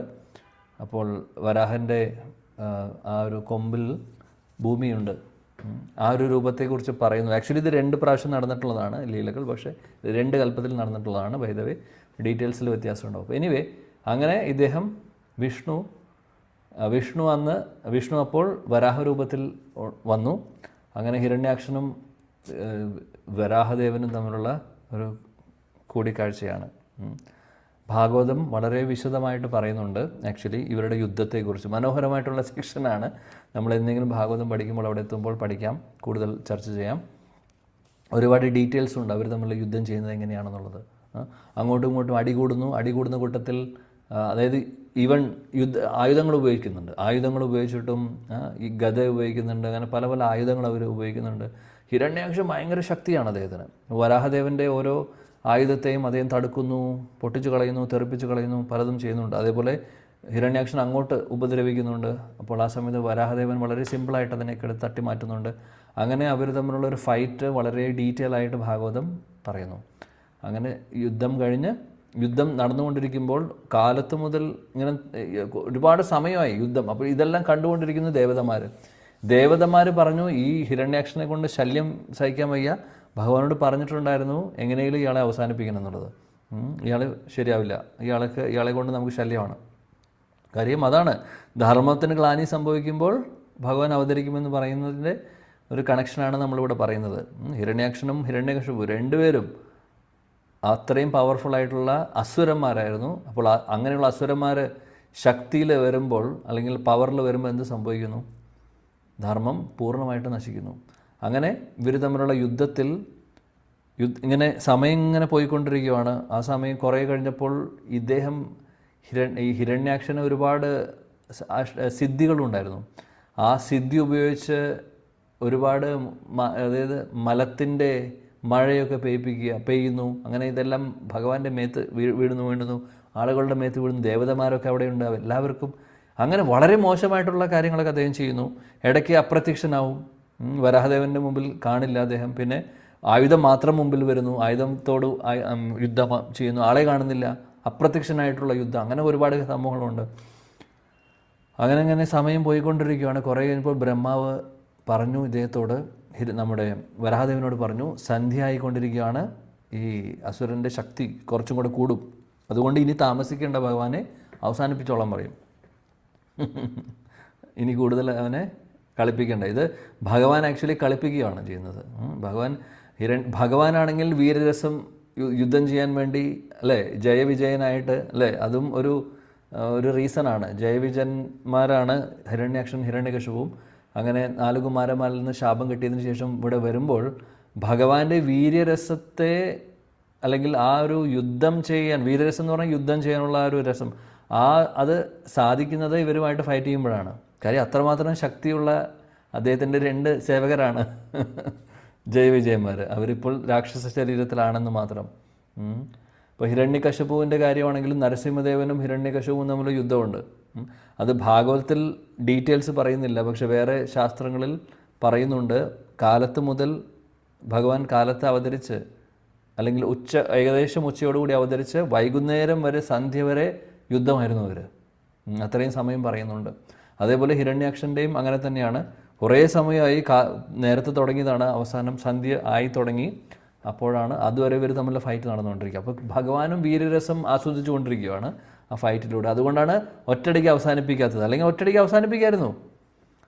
ഒരു ചെറിയ ആദ്യത്തെ അടിയിലേ അദ്ദേഹം കഴിയും. പക്ഷേ അദ്ദേഹം ആ വീരരസം ആസ്വദിച്ചു കൊണ്ടിരിക്കുന്നു. ഹിരണ്യാക്ഷനാണെങ്കിൽ വിചാരിക്കുന്നു ഞാനിപ്പോൾ ജയിക്കും എന്നുള്ള പ്രതീക്ഷയും കൊടുക്കുന്നു. ഇടയ്ക്ക് വരാഹദേവനെ അറ്റാക്ക് ചെയ്യുന്ന സമയത്ത് വരാഹദേവൻ മനഃപൂർവ്വം കയ്യിലുള്ള ആയുധം കളയും. അപ്പോൾ ഹിരണ്യാക്ഷൻ വിചാരിക്കും ഞാൻ ആക്രമിക്കുമ്പോൾ എൻ്റെ ശക്തി കാരണം വരാഹൻ തോൽക്കുന്നു, വരാഹദേവൻ തോൽക്കുന്നു എന്നുള്ളത്. അങ്ങനെയുള്ള അതായത് ഓപ്പോസിറ്റ് ആൾക്ക് പ്രതീക്ഷ കൊടുക്കുവാണ്. പക്ഷേ ആ പ്രതീക്ഷ വെറുതെയാണ്, നടക്കാൻ പോകുന്നതല്ല അല്ലേ. ഭഗവാനെ തോൽപ്പിക്കാൻ ആർക്കും സാധിക്കില്ല. പക്ഷേ ഹിരണ്യാക്ഷന് അപ്പോൾ ഒരു കോൺഫിഡൻസ് വരുന്നു, അപ്പോൾ കൂടുതൽ ഫൈറ്റ് ചെയ്യുന്നു. അങ്ങനെ ആ ഒരു വീരരസം ആസ്വദിച്ചു കൊണ്ടിരിക്കുകയാണ് വരാഹദേവൻ. ആ സമയത്താണ് ബ്രഹ്മാവ് ഓർമ്മിപ്പിക്കുന്നത്, ഭഗവാനെ വീരരസം ആസ്വദിക്കുന്നത് ഞങ്ങൾക്ക് മനസ്സിലാവുന്നുണ്ട്, പക്ഷേ സമയം പോയിക്കൊണ്ടിരിക്കുകയാണ്. സന്ധ്യയായി കഴിഞ്ഞാൽ ഒന്നും കൂടെ ശക്തിയാവും, ഒന്നും കൂടെ പിന്നെ പ്രശ്നമാവും. അതുകൊണ്ട് നമുക്ക് അത്രയും വെയിറ്റ് ചെയ്യേണ്ട ആവശ്യമുണ്ടോ? അപ്പോൾ ആണ് പിന്നീട് ഭഗവാൻ അദ്ദേഹത്തെ അവസാനിപ്പിക്കാൻ വേണ്ടി പറയുന്നത്. അപ്പോൾ അവിടെ പറയുന്നുണ്ട് ഭാഗവത്തിൽ, ചെവിയുടെ ഭാഗത്ത് ഹിരണ്യാക്ഷൻ്റെ ചെവിയുടെ പുറകിൽ ശരിക്കും പറയുകയാണെങ്കിൽ ഒരു ഇടി കൊടുക്കുകയാണ് അദ്ദേഹം. ഒരു പഞ്ച് കൊടുക്കുമ്പോൾ കഴിഞ്ഞു. പറയുന്നു ഹിരണ്യാക്ഷൻ്റെ രണ്ട് കണ്ണുകളും പുറത്തു വന്നു എന്ന് പറയുന്നു. ആ ഇടിയുടെ പ്രഹരം കാരണം. അത്ര ശക്തിയായിരുന്നു. കാരണം വരാഹദേവൻ ഭഗവാനാണ്. ഹിരണ്യാക്ഷൻ്റെ തല കറങ്ങുന്നു, ഹിരണ്യാക്ഷൻ്റെ ശരീരം കറങ്ങുന്നു ഈ ഒരു പ്രഹരത്തിൽ. അങ്ങനെ കറങ്ങി അദ്ദേഹം വീഴുന്നു, നിലത്ത് വീണ് മരിക്കുന്നു. ആ സമയത്ത് ദേവതമാരെല്ലാവരും പുഷ്പാഭിഷേകം ചെയ്യുന്നു വരാഹദേവനെ. മനോഹരമായിട്ടുള്ള ആ ഒരു വിശദീകരണം ഭാഗവത്തിൽ പറയുന്നു. അപ്പോൾ ആ ഒരു സ്റ്റോറിയിൽ നിന്നും നമുക്ക് മനസ്സിലാക്കാം, അല്ലെങ്കിൽ ആ ഒരു ചരിത്രം നമ്മൾ നോക്കുകയാണെങ്കിൽ ഭാഗവതത്തിലെ കഥയും ഈ ഒരു ശ്ലോകവുമായിട്ട് നമുക്ക് കണക്ട് ചെയ്യാം. അതായത് എപ്പോഴാണോ ഗ്ലാനി സംഭവിക്കുന്നത്, ധർമ്മത്തിന് ഗ്ലാനി സംഭവിക്കുന്നത്, അധർമ്മം കൂടുന്നത്, അധർമ്മികൾ എന്ന് പറഞ്ഞ അസുരന്മാരുടെ ആ ഒരു ആധിപത്യം കൂടുന്നത്, ആ സമയത്ത് ഭഗവാൻ അവതരിക്കും. എന്നിട്ട് എന്തിനാണ് അവതരിക്കുന്നത്? മറ്റുള്ളവരെ, ഭക്തരെ സംരക്ഷിക്കാൻ വേണ്ടി അല്ലേ. അപ്പോൾ ഈ ഒരു ശ്ലോകവുമായിട്ട് 4-7 ഭഗവത്ഗീതയിൽ 4-7 കണക്ഷനുണ്ട്. അടുത്ത ശ്ലോകം പരിത്രാണായ സാധൂനാം വിനാശായ ച ദുഷ്കൃതാം ധർമ്മ സംസ്ഥാപനാർത്ഥായ സംഭവാമി യുഗേ യുഗേ. അടുത്ത സെക്ഷനിൽ നമുക്ക് ഈ ഒരു ശ്ലോകം കൂടെ പഠിക്കാം. കാര്യം എന്താണെന്ന് വെച്ചാൽ ഈ ഒരു ശ്ലോകത്തിൻ്റെ ഭാവാർത്ഥം കുറച്ചുണ്ട്. അതുകൊണ്ട് നമുക്ക് സമയം കുറച്ച് വേണ്ടി വരുമായിരിക്കും. അപ്പോൾ നമുക്ക് അടുത്ത ക്ലാസ്സിൽ ചർച്ച ചെയ്യാമെന്ന് ഞാൻ വിചാരിക്കുന്നു. ഒരു മിനിറ്റ് നോക്കട്ടെ. ഓക്കെ, അല്ലെങ്കിൽ നമുക്ക് ഇപ്പോൾ തന്നെ നോക്കാം. സമയം 10 മിനിറ്റ് ഉണ്ട്. ഓക്കെ. പരിത്രാണായ സാധൂനാം വിനാശായ ച ദുഷ്കൃതാം ധർമ്മ സംസ്ഥാപനാർത്ഥായ സംഭവാമി യുഗേ യുഗേ. ആരെങ്കിലും ഒരാൾ ശ്ലോകം വായിച്ചാൽ മതി, പിന്നെ ഒരാൾ വിവർത്തനം, ഭാവാർത്ഥം. യെസ്. ഹരേ കൃഷ്ണ. നമോ ഭഗവതേ വാസുദേവായ. പരിത്രാണായ സാധൂനാം വിനാശായ ച ദുഷ്കൃതാം ധർമ്മ സംസ്ഥാപനാർത്ഥായ സംഭവാമി യുഗേ യുഗേ. ഹരേ കൃഷ്ണ. Thank you. വിവർത്തനം, ഭാവാർത്ഥം വായിക്കൂ.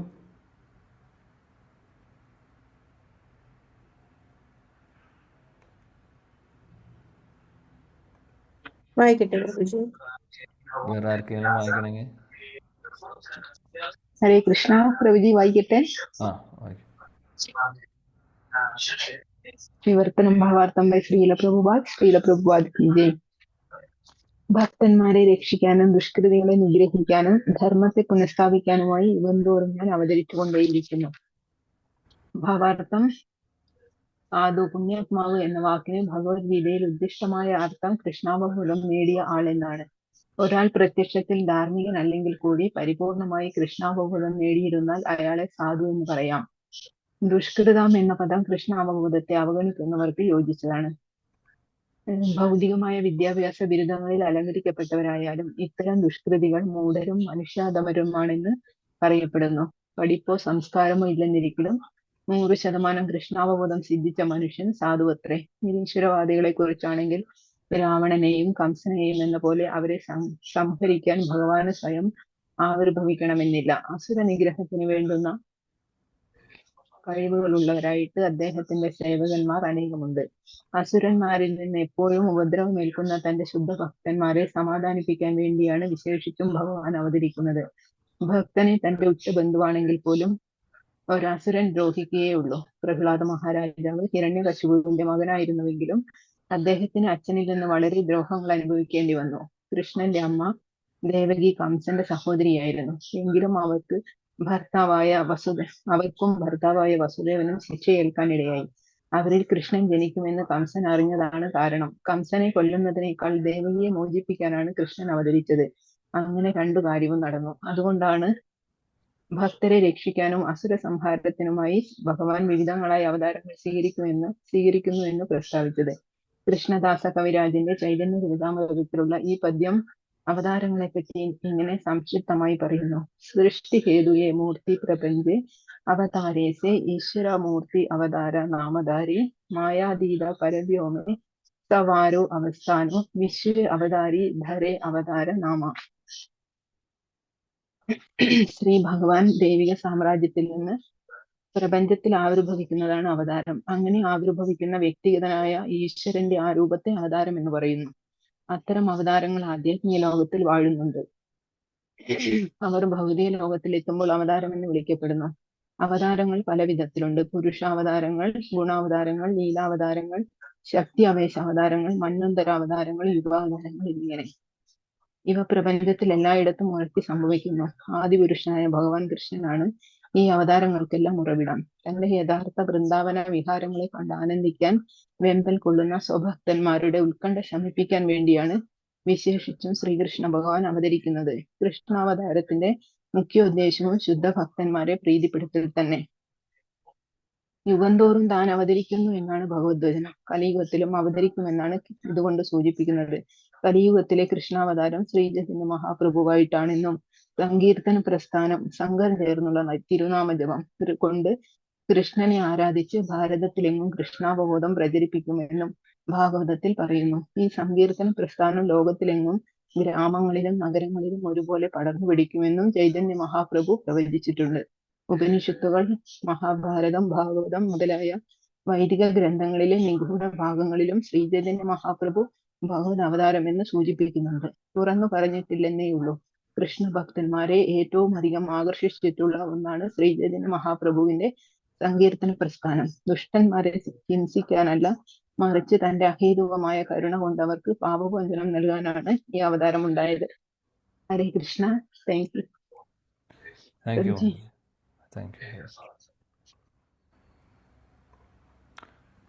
പരിത്രാണായ സാധൂനാം വിനാശായ ച ദുഷ്കൃതാം ധർമ്മ സംസ്ഥാപനാർത്ഥായ സംഭവാമി യുഗേ യുഗേ. ഭഗവാൻ പറയുന്നു, പരിത്രാണായ സാധൂനാം, എൻ്റെ ഭക്തരെ ഞാൻ രക്ഷിക്കുവാൻ വേണ്ടി, ഭക്തരെ സംരക്ഷിക്കുവാനും, വിനാശായ ചതുഷ്കൃതാം, ചതുഷ്കൃതം എന്ന് പറഞ്ഞു കഴിഞ്ഞാൽ അധർമ്മികളാവട്ടെ അല്ലെങ്കിൽ ദുഷ്കൃതികളാവാം അല്ലെങ്കിൽ ദുഷ്ടന്മാർ, അവരെ അവസാനിപ്പിക്കുവാനും, വിനാശ അവരെ നശിപ്പിക്കുവാൻ, ധർമ്മ സംസ്ഥാപനാർത്ഥ, അത് ധർമ്മത്തെ സംസ്ഥാപന അർത്ഥായ എന്ന് പറഞ്ഞാൽ ധർമ്മത്തെ സ്ഥാപിക്കുവാൻ അല്ലെങ്കിൽ പുനഃസ്ഥാപിക്കുവാൻ, സംഭവാമി യുഗേ യുഗേ, ഞാൻ അവതരിക്കുന്നു എന്നാണ് ഇവിടെ ശ്ലോകത്തിൽ പറയുന്നത്. ശിലപ്രഭുപാദി മനോഹരമായിട്ട് ഭാവാർത്ഥത്തിൽ പറയുന്നു, കൃഷ്ണാവബോധത്തിൽ ഉള്ളവർ ധർമ്മികളും ധർമ്മം ഫോളോ ചെയ്യുന്നവരും, കൃഷ്ണാവബോധത്തിൽ ഇല്ലാത്തവരാണ് ദുഷ്കൃതികൾ. ദുഷ്കൃതം എന്ന് ഇവിടെ ഉദ്ദേശിക്കുന്നത് കൃഷ്ണാവബോധത്തെ അല്ലെങ്കിൽ ഭക്തി എന്ന് പറയുന്ന കാര്യം ഫോളോ ചെയ്യാത്തവർ, അല്ലെങ്കിൽ അതിൽ ശ്രദ്ധ കൊടുക്കാത്തവർ, അതിനെ ഒരു ഇമ്പോർട്ടൻസും കൊടുക്കാത്ത ഉള്ള ആളുകളാണ് ദുഷ്കൃതം. അപ്പോൾ അവിടെ അവർ ഇവിടെ പ്രഭുപാദ് വിഡ്ഢികളെന്നും അല്ലെങ്കിൽ ബുദ്ധി കുറവുള്ളവരൊന്നും നരാധമരും, ഇത് ഭഗവത്ഗീതയിലെ ശ്ലോകം വേറെ ശ്ലോകമാണ്. നമാം ദുഷ്കൃതിനോ മൂഢ പ്രപത്യന്തേ നരാധമ മായാപ്രഹൃതജ്ഞാനം ആസുരം ഭാവമാശ്രിത. അവിടെയും പറയുന്നുണ്ട് ദുഷ്കൃതികളെക്കുറിച്ച്. അതായത് ധർമ്മം ഫോളോ ചെയ്യാത്തവർ, ധർമ്മം ഫോളോ ചെയ്യാത്തവർ, ഭക്തി സേവനങ്ങൾ ചെയ്യാത്തവർ, കൃഷ്ണാവബോധത്തിൽ ഇല്ലാത്തവർ, ഇവരൊക്കെ ദുഷ്കൃതരായിട്ടുള്ള ആളുകളുടെ കൂട്ടത്തിൽ വരുന്നതാണ്. അപ്പോൾ അവരെ അവസാനിപ്പിക്കുക എന്നുള്ളത് ശരിക്കും പറയുകയാണെങ്കിൽ ഭഗവാന്റെ ഒരു ജോലിയുടെ ഭാഗമാണോ എന്ന് ചോദിച്ചു കഴിഞ്ഞാൽ അത് അല്ല പ്രൈമറി ഉദ്ദേശം. അധർമ്മികളാവട്ടെ, ദുഷ്ടന്മാരാവട്ടെ, അസുരന്മാരെ കൊല്ലുവാൻ വേണ്ടിയിട്ട് അല്ലെങ്കിൽ അവസാനിപ്പിക്കാൻ വേണ്ടി അവർക്ക് ശിക്ഷ കൊടുക്കാൻ വേണ്ടി ഭഗവാൻ നേരിട്ട് വരേണ്ട ആവശ്യമില്ല. ശരിക്കും ശിക്ഷ കൊടുക്കണം അങ്ങനെയുള്ളവർക്ക്. കാര്യം എന്താണെന്ന് വെച്ചാൽ എന്നാലാണ് സമൂഹത്തിൽ ആളുകൾ ശരിയും തെറ്റും തിരിച്ചറിയുള്ളൂ. ശിക്ഷകൾ തെറ്റുകൾ ചെയ്യുന്നവർക്ക് കൊടുത്തില്ലെങ്കിൽ എല്ലാവരും തെറ്റുകൾ ചെയ്യാനുള്ള ഒരു പ്രചോദനമായി മാറുന്നു, അല്ലേ? ഇപ്പം ഇന്നത്തെ കാലത്തും അല്ലെങ്കിൽ ഇന്നത്തെ കാലത്ത് മാത്രമല്ല എപ്പോഴും നമ്മൾ കാണുന്നതും ലോകത്ത് ഉള്ളതാണ്. അതായത് ഗവൺമെൻറ് ഉണ്ട്, കോർട്ടുണ്ട്, പോലീസുണ്ട്, മിലിറ്ററി ഉണ്ട്, അതേപോലെ ജഡ്ജി, കോർട്ടും അല്ലെങ്കിൽ വിധി കൊടുക്കാനുള്ള സ്ഥലങ്ങളുണ്ട്, അല്ലെങ്കിൽ വിധി പറയുന്നു എന്താണ് ഇവർക്ക് ഏത് ശിക്ഷയാണ് കൊടുക്കേണ്ടത്. അപ്പോൾ ഇതെല്ലാം ഈ റൂളുകളും ഈ ലോസും എല്ലാം ഉണ്ട്, അല്ലേ? ഇതേപോലെ യൂണിവേഴ്സൽ ലോ ആരെങ്കിലും ബ്രേക്ക് ചെയ്യുമ്പോൾ അതിനെ ശിക്ഷ കൊടുക്കാനും അല്ലെങ്കിൽ അതിനെ കറക്റ്റ് ചെയ്യുക എന്ന് പറയുന്നത് ഒരു ദൗത്യമാണ് ഭഗവാനെ സംബന്ധിച്ച്. പക്ഷേ അദ്ദേഹം അതിനു വേണ്ടി നേരിട്ട് വരേണ്ട ആവശ്യമില്ല. അദ്ദേഹത്തിന് ആരെ വേണമെങ്കിലും വിടാം. അദ്ദേഹത്തിന് വേറെ അവതാരങ്ങൾ വിടാൻ പറ്റും. അല്ലെങ്കിൽ അദ്ദേഹത്തിൻ്റെ ശക്തി കൊടുക്കുന്ന ശക്തി കൊടുത്തുകൊണ്ട് വേറെ ഏത് ഈവൻ ആചാര്യന്മാർക്ക് സാധിക്കും, പല ആൾക്കാർക്ക് പലതും സാധിക്കും. ഭഗവാൻ ശക്തി കൊടുക്കുവാണെങ്കിൽ അവർക്ക് നേരിട്ട് അദ്ദേഹത്തിന് വരേണ്ട ആവശ്യമില്ല. എന്നാൽ അദ്ദേഹം നേരിട്ട് വരുന്നത് എന്തിനു വേണ്ടിയിട്ടാണ്? പരിത്രാണായ സാധൂനാം, അതായത് ഭഗവാന്റെ ഭക്തരുടെ സന്തോഷത്തിന് വേണ്ടി അവരെ സംരക്ഷിക്കുക എന്ന് പറയുന്നത് അവർക്ക് സന്തോഷം കൊടുക്കുക. മെയിൻലി അവരുടെ സംരക്ഷണം അതിൻ്റെ ഒരു ഭാഗമാണ്. എന്നാൽ അവരെ സന്തോഷിപ്പിക്കുക എന്നുള്ളതാണ് ഭഗവാന്റെ ഉദ്ദേശം. ഇവിടെ നമ്മൾ കാണുന്നു സത്യം വിദാതും നിജവൃത്യ ഭാഷിതം എന്ന് പറയുന്ന ശ്ലോകം ഭാഗവതത്തിലെ 7ാമത്തെ സ്കന്ധത്തിൽ പ്രഹ്ലാദൻ്റെ ചരിത്രത്തിൽ വരുന്നതാണ്. അവിടെ വളരെ ക്ലിയറായിട്ട് പറയുന്നുണ്ട്, ഹിരണ്യകശിപുവിനെ കൊല്ലാൻ വേണ്ടിയിട്ടല്ല ഭഗവാൻ അവതരിക്കുന്നത്. എന്നാൽ പ്രഹ്ലാദൻ്റെ വാക്ക് സത്യമാണ്. പ്രഹ്ലാദ് പറഞ്ഞു, എല്ലാ തൂണിലും തുരുമ്പിലും എൻ്റെ ഭഗവാനുണ്ട്. അപ്പോൾ ആ പറഞ്ഞ വാക്ക് സത്യമാണെന്ന് തെളിയിക്കാൻ വേണ്ടിയിട്ടാണ് ഭഗവാൻ അവതരിക്കുന്നത് എന്നുള്ളത്. അപ്പോൾ ഇതാണ് സത്യം. കാര്യം ഭഗവാന്റെ പരിശുദ്ധ ഭക്തനാണ് പ്രഹ്ലാദ്. അതേപോലെ സാധു അല്ലെങ്കിൽ ഭക്തരുടെ ക്ഷേമമാണ് ഭഗവാന്റെ മെയിൻ പർപ്പസ്, അല്ലെങ്കിൽ അതാണ് അദ്ദേഹം നോക്കുന്നത്. അല്ലാതെ ദുഷ്ടന്മാരെ നിഗ്രഹിക്കലൊക്കെ സിമ്പിളായിട്ടുള്ളൊരു കാര്യമാണ് അദ്ദേഹത്തിന്. അതിനുവേണ്ടി അദ്ദേഹം ബുദ്ധിമുട്ടി അവിടെ നിന്ന് വരേണ്ട ആവശ്യമില്ല. എന്നാൽ പ്രഹ്ലാദന് ദർശനം കൊടുക്കുന്നു. അതേപോലെ ദേവകി റാണിക്കും വസുദേവരുടെ ആഗ്രഹമായിരുന്നു മകനായിട്ട് വരണം എന്നുള്ളത്. കൂട്ടത്തിൽ കംസനെ വധിക്കുന്നുണ്ട്. എന്നാലും കംസനെ വധിക്കുക എന്നുള്ളതായിരുന്നില്ല പ്രൈമറി ഉദ്ദേശം. എന്നാൽ ദേവകിയെയും വസുദേവരെയും പ്രൊട്ടക്റ്റ് ചെയ്യുക എന്നുള്ളതായിരുന്നു അദ്ദേഹത്തിൻ്റെ ഉദ്ദേശം. അതാണ് ഭഗവാന്റെ ആഗ്രഹം, അതാണ് ഭഗവാൻ ചെയ്യുന്നത്. അപ്പോൾ ഇതാണ് നമ്മൾ മനസ്സിലാക്കേണ്ട കാര്യം. ഇവിടെ കൃഷ്ണദാസ് കവിരാജ് ഗോസ്വാമിയുടെ ചൈതന്യ ചരിതാമൃതത്തിൽ നിന്നുള്ള ശ്ലോകം ഇവിടെ കോട്ട് ചെയ്യുന്നുണ്ട്. അവതാരത്തെക്കുറിച്ച് പറയുന്നു. അവതാരം എന്ന് പറഞ്ഞു കഴിഞ്ഞാൽ ഭഗവാന്റെ ലോകത്തിൽ നിന്ന് ഇങ്ങോട്ട് അവതരിക്കുക. ആരാണോ ആധ്യാത്മിക ലോകത്തിൽ നിന്ന് അവതരിക്കുക എന്ന് പറഞ്ഞു കഴിഞ്ഞാൽ വരുന്നത്, ഡിസെൻഡ് ചെയ്യുന്നത്, അവരെയാണ് അവതാരമെന്ന് വിളിക്കുന്നത്. ഇനി പല അവതാരങ്ങളുണ്ട്. ഭഗവാൻ നേരിട്ട് കൃഷ്ണൻ തന്നെ വരാം. അങ്ങനെ വന്നു 5000 വർഷങ്ങൾ മുമ്പ് ദ്വാപര യുഗത്തിൽ. അല്ലെങ്കിൽ കൃഷ്ണൻ്റെ മറ്റുള്ള വിസ്തരണങ്ങളെ അദ്ദേഹം വിടാം, അതും അവതാരങ്ങളാണ്. ഒരുപാട് തരത്തിലുള്ള അവതാരങ്ങളുണ്ട്. പുരുഷ അവതാരങ്ങൾ, ഗുണാവതാരങ്ങൾ, ലീലാവതാരങ്ങൾ, മന്വന്തര അവതാരം, ശക്തി ആവേശ അവതാരം, യുഗാവതാരം, അല്ലേ? ഒരുപാട് അവതാരങ്ങളുണ്ട്. പല രീതിയിൽ ഭഗവാൻ വിസ്തരിച്ചും അംശാവതാരങ്ങളായിട്ടും പല ശക്തി ആവേശ അവതാരങ്ങളൊക്കെ ആയിട്ട് അദ്ദേഹം വരുന്നുണ്ട്. എന്നാൽ ഭഗവാൻ കൃഷ്ണൻ നേരിട്ട് വരുന്നത് ഇവിടെ പറയുന്നു ബൃന്ദാവനത്തിലെ ബ്രജവാസികളുടെ സന്തോഷത്തിന് വേണ്ടി. അവരെല്ലാവരും ഭഗവാനെ കാത്തിരിക്കുകയാണ്. ഭഗവാന്റെ ലീലകൾ കാണുവാനും ഭഗവാനെ കൂടെ ലീലയിൽ പങ്കെടുക്കാനും ഒക്കെ ആഗ്രഹിക്കുന്നു. അപ്പോൾ അങ്ങനെയുള്ളവർക്ക് ഒരു സമാധാനം കൊടുക്കാനും അവരുടെ ആഗ്രഹം സാധിപ്പിക്കാനും വേണ്ടിയിട്ടാണ് ഭഗവാൻ നേരിട്ട് കൃഷ്ണൻ തന്നെ നേരിട്ട് വരുന്നത് എന്ന് നമ്മൾ മനസ്സിലാക്കുന്നു. കൃഷ്ണാവതാരത്തിൻ്റെ ഉദ്ദേശം അതാണ്. അല്ലാതെ കൃഷ്ണാവതാരത്തിൻ്റെ ഉദ്ദേശം കംസനെ കൊല്ലാനും അല്ലെങ്കിൽ ജരാസന്ധനെ കൊല്ലുവാനും ഒന്നുമല്ല. വൃന്ദാവനത്തിലെ ബ്രജവാസികളുടെ സന്തോഷം, വൃന്ദാവനത്തിലെ ബ്രജവാസികൾ മാത്രമല്ല, അതേപോലെ ദ്വാരകയിലും മധുരയിലും ഒക്കെ ഒരുപാട് ഭഗവാന്റെ ഭക്തരുണ്ട്.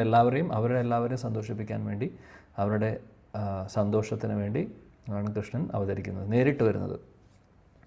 അതേപോലെ കൃഷ്ണൻ വരുന്ന പോലെ കലിയുഗത്തിൽ ശ്രീ ചൈതന്യ മഹാപ്രഭു വരുന്നു.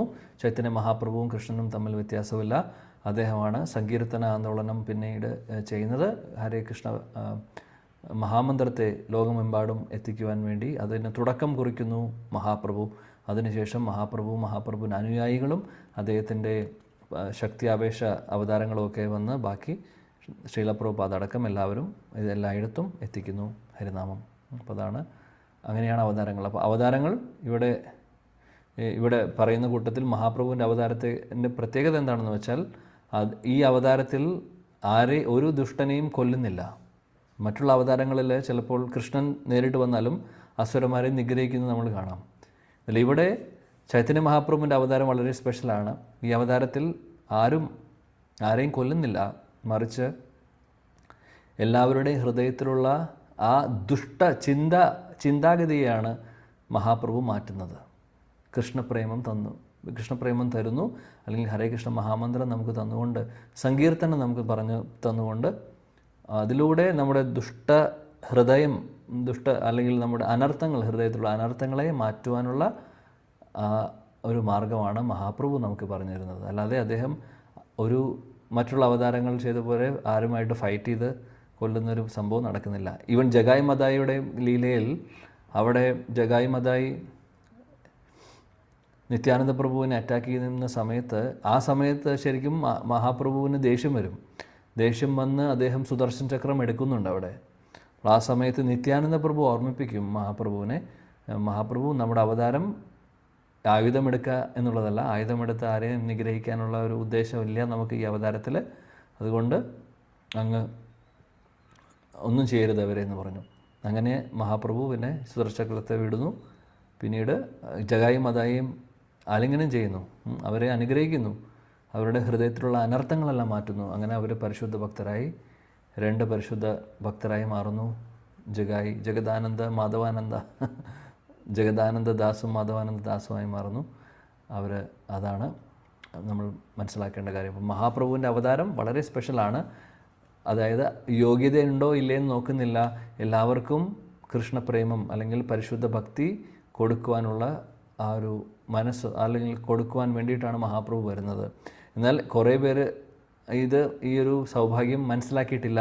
അതുകൊണ്ട് വേണ്ട രീതിയിൽ അത് സ്വീകരിച്ചിട്ടില്ല. അവർ സ്വീകരിക്കാത്തതിൻ്റെ കുഴപ്പമാണ്. മഹാപ്രഭു കൊടുക്കാൻ തയ്യാറാണ് മഹാപ്രഭു എല്ലാവർക്കും കൊടുക്കാൻ തയ്യാറാണ്. ഇന്നും മഹാപ്രഭു നേരിട്ട് ഉണ്ടാവില്ലെങ്കിലും മഹാപ്രഭുവിൻ്റെ അനുയായികളുണ്ട്. ഇപ്പോഴും മഹാപ്രഭുവിൻ്റെ അനുയായികൾ വരുന്നു. നമ്മുടെ ഗുരുജനങ്ങളെല്ലാവരും, പ്രഭുപാദും മറ്റുള്ള ഗുരുജനങ്ങളെല്ലാവരും, അവരെല്ലാവരും മഹാപ്രഭുവിൻ്റെ അനുയായികളാണ്.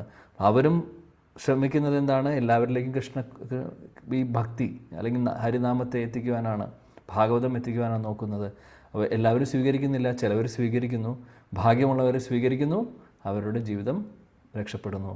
ഇനി ഭാഗ്യമില്ലാത്തവർ ആ ഒരു മഹാകൃപ ഉണ്ടായിട്ടും അത് മനസ്സിലാക്കാൻ സാധിക്കാതെ വരുന്നു. അപ്പം ഭഗവാന്റെ മഹാകൃപയാണ് നമുക്ക് എല്ലാവർക്കും കിട്ടിയിട്ടുള്ളതും. നമ്മളും ആ ഒരു മഹാപ്രഭുവിൻ്റെ കൃപാപാത്രങ്ങളാണ്. ശരിക്കും മഹാപ്രഭുവിൻ്റെ കൃപ ഉള്ളത് കൊണ്ടാണ് നമ്മൾ ഓരോരുത്തരും ഇവിടെ ഇരിക്കുന്നത്. ഇന്ന് നമ്മൾ ഭാഗവതം പഠിക്കുന്നു, ഭഗവത്ഗീത പഠിക്കുന്നു, ചൈതന്യ ചരിതാമൃതം ഡിസ്കസ് ചെയ്യുന്നു, ശാസ്ത്രങ്ങൾ ചർച്ച ചെയ്യുന്നു, നാമം ജപിക്കുന്നു. ഇതിനൊക്കെ കാരണം നമ്മൾ ഇതിനു മുമ്പ് ചെയ്തിട്ടുണ്ടാവും. ചിലപ്പോൾ പറയുമ്പോൾ ഞാനിത് ചെയ്തിരുന്നു, ഞാൻ ബ്രാഹ്മണനാണ്, അമ്പലവാസിയാണ്. പക്ഷേ ഇതൊക്കെ ചെയ്തിട്ട് എന്തെങ്കിലും പേരിന് ചെയ്തിട്ടുണ്ടാവും, പക്ഷേ അതിൽ അർത്ഥം ഉണ്ടായിരുന്നില്ല. എന്താണ് ജീവിതത്തിൻ്റെ ലക്ഷ്യമെന്നറിയില്ല. എന്തുകൊണ്ട് ഇതൊക്കെ ചെയ്യുന്നു എന്നുള്ളതും ധാരണയില്ല. അതിലൊന്നും കാര്യമില്ല. കാര്യം ഇപ്പോഴാണ് മനസ്സിലാകുന്നത്. എന്തുകൊണ്ട് നമ്മൾ ചെയ്യുന്നു, അല്ലെങ്കിൽ എന്താണ് ശരിക്കും ചെയ്യേണ്ടത്, എങ്ങനെയായിരിക്കണം ഭക്തി എന്ന് പറഞ്ഞാൽ ബിസിനസ് ഡീലല്ല. ഭഗവാനെ 10 രൂപ ഞാൻ തരുന്നു എങ്കിൽ 100 വേണം എന്ന് പറയുന്ന പോലെ ഈ സംഭവമല്ല ഭക്തി എന്ന് പറഞ്ഞു കഴിഞ്ഞാൽ അന്യാഭിലാഷിത ശൂന്യം ജ്ഞാനകർമാദിയനാവൃതം ആനുകൂലികന കൃഷ്ണാനുശീലനം ഭക്തിരുത്തമ. അതാണ് ഉത്തമ ഭക്തി. അഹൈതുകി അപ്രതിഹത ഈ ആത്മാ സുപ്രസിദ്ധതി. അഹൈത്വമായിരിക്കണം. അഹൈത്വകം എന്ന് പറഞ്ഞു കഴിഞ്ഞാൽ ഒന്നും പ്രതീക്ഷിക്കാതെ സ്നേഹം മാത്രം, ഭഗവാനോടുള്ള സ്നേഹം മാത്രം. അതാണ് ഭക്തി. ഇതെല്ലാം മനസ്സിലാക്കുന്നത് ഇപ്പോഴാണ്. അതിനുള്ള അവസരം തന്നിട്ടുള്ളത് ചൈതന്യ മഹാപ്രഭുവാണ്. കൃഷ്ണൻ മഹാപ്രഭുവായി വന്നതുകൊണ്ട് മാത്രമാണ് നമ്മളിവിടെ ഇരിക്കുന്നത്. മഹാപ്രഭുവിൻ്റെയും നിത്യാനന്ദ പ്രഭുവിൻ്റെയും മഹാകൃപാപാത്രങ്ങളാണ് നമ്മൾ ഓരോരുത്തരും. ഗുരുവായൂരപ്പ ഭക്തനായിരുന്നു ഇതിനു മുമ്പും ഞാനും എന്ന് പറയുന്നതിന് അർത്ഥമില്ല എന്നാണ് ഞാൻ പറയുന്നത്. അല്ലെങ്കിൽ വേറെ കാര്യം, ഭക്തൻ ഉദ്ദേശിക്കുന്ന ഭക്തൻ്റെ ഡെഫിനേഷൻ നമുക്ക് ഫുൾഫിൽ ചെയ്യുന്നുണ്ടോ എന്നാൽ ഓക്കെ. ഭക്തൻ്റെ ഡെഫിനേഷൻ അന്യാഭിലാഷിത ശൂന്യം, അതാണ് ഭക്തിയുടെ ഡെഫിനേഷൻ. അത് ഇല്ലാത്തടത്തോളം കാലം നമ്മൾ ചെയ്യുന്നുണ്ടായിരുന്നുണ്ടാവും. അമ്പലങ്ങളിൽ പോകുന്നു, കൃഷ്ണഭക്തനാണെന്ന് പറയുന്നു, പക്ഷേ 4 നിയമങ്ങൾ പാലിക്കുന്നില്ല, നാമം ജപിക്കുന്നില്ല, അല്ലെങ്കിൽ ഈ ഒരു ഭക്തിക്ക് പ്രാധാന്യം കൊടുക്കുന്നില്ല. മറ്റുള്ള ഇന്ദ്രിയ സുഖഭോഗത്തിനുള്ള കാര്യങ്ങൾക്ക് പ്രാധാന്യം കൂടുതൽ കൊടുക്കുന്നു. മറ്റുള്ള കാര്യങ്ങളാണ് ജീവിതത്തിൻ്റെ ലക്ഷ്യം. ഒരുപാട് സമ്പത്തുണ്ടാക്കുന്നു, അല്ലെങ്കിൽ പേര്, പ്രശസ്തി, ഇതിലൊക്കെയാണ് കാര്യം ഇരിക്കുന്നത് എന്ന് വിചാരിച്ച് നടക്കുന്ന കൂട്ടത്തിൽ കുറച്ച് അമ്പലത്തിൽ പോകുന്നു, ഗുരുവായൂരപ്പൻ്റെ അടുത്ത് പോകുന്നു. അതുകൊണ്ട് കാര്യമില്ല. അത് ഭക്തിയല്ല, അത് വെറും ബിസിനസ്സാണ്. നമ്മുടെ കാര്യം നടക്കാൻ വേണ്ടി പോകുന്നു. ഭക്തി എന്ന് പറഞ്ഞു കഴിഞ്ഞാൽ ആനുകൂല്യേന കൃഷ്ണാനുശീലനം, അതാണ്. അപ്പോൾ മഹാപ്രഭുവിൻ്റെ മഹാകൃപാപാത്രങ്ങളാണ് നമ്മൾ ഓരോരുത്തരും. കാരുണ്യ അവതാരങ്ങളാണ് ചൈതന്യ മഹാപ്രഭുവും ശ്രീ നിത്യാനന്ദ പ്രഭുവും. ആജാന ലംബിത ഭുജോ കനകാവദാദോ സങ്കീർത്തനേക പിതരോ കമലായതാക്ഷോ വിശ്വംഭരോ ദ്വിജപരോ യുഗധർമ്മപാലോ വന്ദേ ജഗത് പ്രിയകരോ കരുണാവതാരോ. കരുണാവതാരങ്ങളാണ് മഹാപ്രഭു ശ്രീ നിത്യാനന്ദ പ്രഭു. ഹരേ കൃഷ്ണ. श्री चैतन्य महाप्रभु की जय, श्री नित्यानंद प्रभु की जय, श्री भगवद गीता की जय, श्री कृष्णचंद्र भगवान की जय, श्री वृंदावन धाम की जय, गौड़ी गुरुवृंद की जय, निताय गौर प्रेमानंदे. Thank you. Hare Krishna.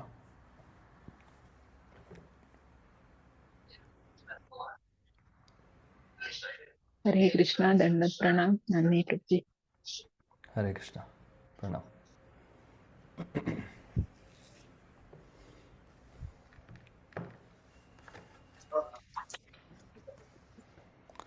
Thank you.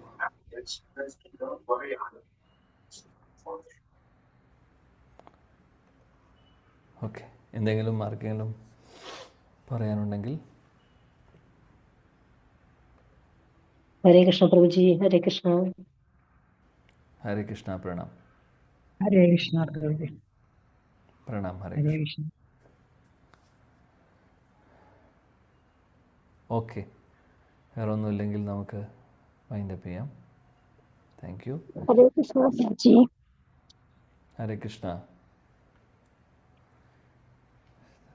Thank you so much. വാഞ്ചകൽപതരുഭ്യശ്ച കൃപാ സിന്ധുഭ്യവ ച പതിതാനം പാവനേഭ്യോ വൈഷ്ണവേഭ്യോ നമഃ. ശ്രീല പ്രഭുപാദ കി ജയ.